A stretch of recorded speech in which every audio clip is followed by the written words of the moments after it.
नमस्कार शेतकरी मित्रांनो मी अनिल दाथोड आणि तुमचं स्वागत करतो आपल्या या शेतकरी मित्र या यूट्यूब चॅनलवर। मित्रांनो, तुम्हाला सर्वांना माहित आहे की सध्या भारत आणि पाकिस्तानमध्ये जो संघर्ष चालू आहे आणि या संघर्षामुळे बऱ्याचशा गोष्टींवर याचे जे काही परिणाम आहेत हे मित्रांनो पडत आहेत। काल IPLचा सामना हा मित्रांनो रद्द करण्यात आला आणि त्यानंतर आता एक अनिश्चित काळासाठी IPLचे होणारे पुढचे सर्व सामने हे आता रद्द करण्यात आलेले आहेत। आणि त्यानंतर आपले जे कांदा उत्पादक शेतकरी आहेत यांच्या पण अशा बऱ्याचशा कमेंट्स आल्या की भारत आणि पाकिस्तान यांच्यामध्ये जे युद्धजन्य परिस्थिती सध्या तयार झालेली आहे आणि सर्व भारतवासी या काळात आपल्या सेनेसोबत उभे आहेत, आपल्या सरकारसोबत आहेत। पण या परिस्थितीत कांदा बाजार भावावर काही याचा इफेक्ट हा जाणवणार का? कांदा बाजार भावावर याचा काही नकारात्मक परिणाम हा पडणार का? अशा बऱ्याचशा गोष्टी सध्या आपल्या कांदा उत्पादक शेतकऱ्यांच्या मनामध्ये आहेत। तर मित्रांनो, त्याविषयीच आपण आज चर्चा करण्याचा प्रयत्न आजच्या या व्हिडिओमध्ये करणार आहोत। त्यापूर्वी जर तुम्ही आज प्रथमच आपल्या YouTube चॅनलवर आलेले असाल तर आपल्या चॅनलला नक्की सबस्क्राइब करा। व्हिडिओ आवडल्यास व्हिडिओला लाईक करा आणि आपला हा व्हिडिओ आपल्या अधिकाधिक कांदा उत्पादक शेतकऱ्यांजवळ नक्की शेअर करा। मित्रांनो, याचा सध्या तरी काही नकारात्मक परिणाम आपल्या कांदा बाजार भावावर होईल असं सध्या वाटत नाहीये। मित्रांनो, भारत जो कांदा निर्यात करत होता तो कांदा मी जसं यापूर्वी व्हिडिओ बनवून सांगितलं होतं की बराचसा कांदा हा भारताचा दुबईला जात आहे आणि त्या कांद्यातील 30 ते 40% कांदा हा यापूर्वी कराची मार्गे दुबईला जात होता। परंतु आता भारत आणि पाकिस्तान दरम्यान मित्रांनो जी युद्ध परिस्थिती तयार झाली यानंतर आता तो कांदा कराचीला न जाता थेट दुबईला जात आहे। मित्रांनो, जरी कराचीला तो जात नाही तरी तो पूर्वीप्रमाणे आपला कांदा दुबईला जात होता, तेवढा कांदा आजही दुबईला मित्रांनो जात आहे। म्हणून याचा कुठलाही इफेक्ट हा कांदा बाजार भावावर झाला नाही। त्यानंतर बराचसा कांदा जो आहे हा आपल्या लोकल बाजार समित्यांमध्ये म्हणजेच मित्रांनो भारताच्या बाजार समित्यांमध्ये जात आहे। आता यातही जे व्यापारी सांगत आहे की विक्री ठीकठाक आहे, बरोबर आहे आणि मागील एक ते दोन दिवसात मित्रांनो कांदा बाजार भावात 50-100 रुपयांची तेजी ही आलेली आहे। म्हणजे जे देशांतर्गतही ज्या मित्रांनो बाजार समित्या आहेत यातही कांद्याची विक्री चांगल्या प्रमाणे चालू आहे। आता फक्त मित्रांनो काही गोष्टी आता कशा आहेत की आता काल आपण बघितलं असेल तर चंदीगड आहे, अमृतसर आहे, इकडचे जे थोडे शहर आहेत हे थोडेसे मित्रांनो अलर्ट मोड होते।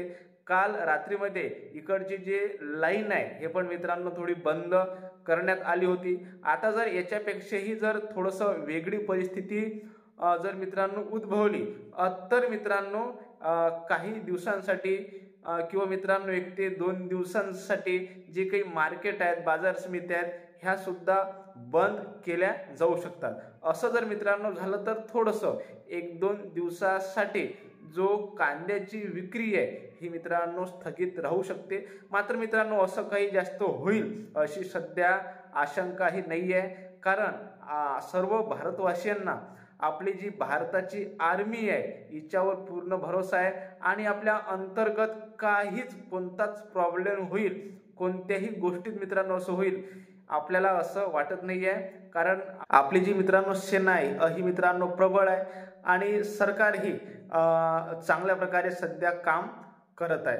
म्हणून कुठल्याच प्रकारचं तो कांदाच नाही आहे तर कुठलीही गोष्ट असेल आणि शेतकऱ्यांचा कुठलाही माल असेल याच्यात मला वाटत नाही की जास्त काही प्रॉब्लेम येईल। आणि त्यानंतर जो विषय आहे बांगलादेशचा, तर बांगलादेशमध्ये सध्या लोकल कांदा हा निघत आहे आणि येणाऱ्या काही दिवसात तेथील जो लोकल कांद्याचा हंगाम आहे हा मित्रांनो आता पुढच्या 8 दिवसात किंवा मित्रांनो 15 दिवसात संपुष्टात येईल आणि त्यानंतर भारतीय कांद्याला मागणी वाढेल आणि जर येणाऱ्या काही काळात जर भारताचा कांदा जर मित्रांनो बांगलादेशमध्ये गेला तर नक्कीच बाजारभावात आपल्याला वाढ ही दिसून येईल। आणि त्यानंतर मित्रांनो नाफेड आणि NCCF वर आपण आज सकाळीच व्हिडिओ बनवलेला आहे आणि त्यामध्ये पण तुम्हाला आपण माहिती दिलेली आहे की नाफेड आणि NCCF चांगल्या प्रकारे यावर्षी कांदा खरेदीची योजना राबवणार आहे, ज्याद्वारे मागच्या वर्षी जे नाफेड आणि NCCF मध्ये जे घोटाळे झाले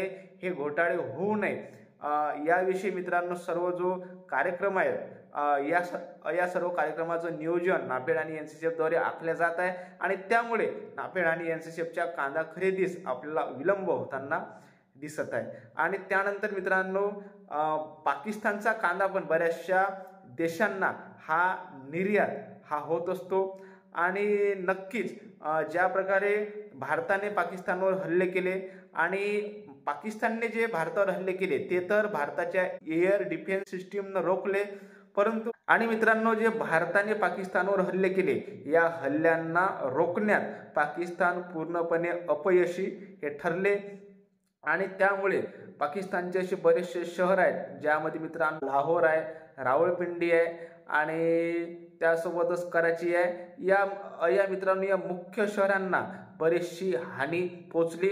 म्हणून नक्कीच पाकिस्तानच्या ज्या मित्रांनो जे मार्केट आहे आणि ज्या मित्रांनो कांद्याचे किंवा अन्नधान्याच्या ज्या बाजार समित्या आहेत यांच्यावर मित्रांनो याचा नक्कीच नकारात्मक परिणाम हा पडला असेल आणि जर मित्रांनो घडलं तर पाकिस्तान आपला कांदा हा निर्यात यानंतर करणार का किंवा मित्रांनो ते कांदा निर्यात करायच्या परिस्थितीत राहणार का हा पण मुख्य विषय येणाऱ्या काळात आपल्याला पाहायला मिळणार आहे। आणि जर मित्रांनो या संघर्षाच्या काळात जर पाकिस्तानचं कांदा निर्यात जर मित्रांनो घडली किंवा मित्रांनो ते बंद पडले तर याचाही फायदा हा भारतालाच होणार आहे आणि भारताच्या कांदा उत्पादक शेतकऱ्यांना होणार आहे। म्हणून मित्रांनो सध्या या सर्व परिस्थितीचा जर आपण एकंदर मित्रांनो आढावा घेतला तर मित्रांनो भारतीय कांद्यावर किंवा मित्रांनो भारतीय कांदा बाजारभाव या युद्धजन्य परिस्थितीचा काही नकारात्मक परिणाम पडेल असं तरी सध्या मित्रांनो वाटत नाहीये, कारण सर्व शेतकऱ्यांना सर्व मित्रांनो देशवासियांना आपल्या सेनेवर विश्वास आहे आणि आपल्या सरकारवर पण।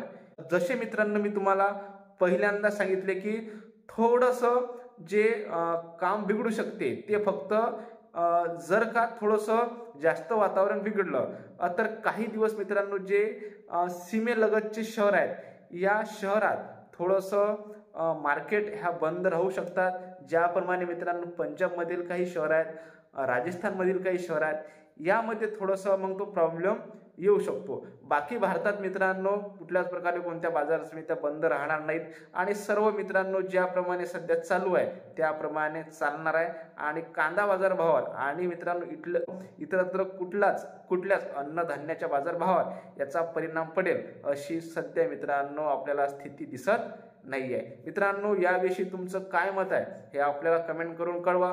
व्हिडिओ आवडल्यास व्हिडिओला लाईक करा, शेअर करा आणि हा संभ्रम बऱ्याचशा कांदा उत्पादक शेतकऱ्यांच्या मनात आहे म्हणून आपला हा व्हिडिओ अधिकाधिक शेअर करा। आपल्या व्हॉट्सअप ग्रुपवर पण हा व्हिडिओ नक्की शेअर करा।